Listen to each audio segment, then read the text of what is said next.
Okay, kan maar praat. Ek het regtig nog 'n aanvraag nie. Sê hallo almal, dankie vir die Hallo boodskappe. almal, Dankie vir die boodskappe en die dankie vir gebede. die boodskappe. En die gebede. Okay. Dankie vir die gebede.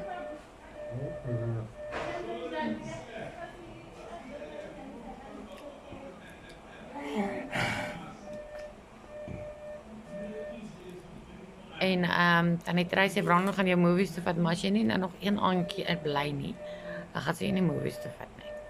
So jy moet maar nog een aandjie bly. Okay. Dan net al wat die dokter sê. Ja. Sien nie gaan op Dan al wat die dokter sê. van jou, maar dit klink goed. Dit klink of jy môre is. Dit klink so. Ons kan nie vir jou beloof nie. Ja, Want die dokter moet eers besluit. Is jy reg om huis toe te gaan? Of is jy nog nie reg om huis toe te gaan? So hulle gaan môre besluit. Kyk, okay, maar moenie bang wees. Kyk, okay. dit is so groot. Ja, Ja, weet jy wat? Kyk vir my. Weet jy wat? Baie trots op jou. ja, En dit is baie lief. baie dankie.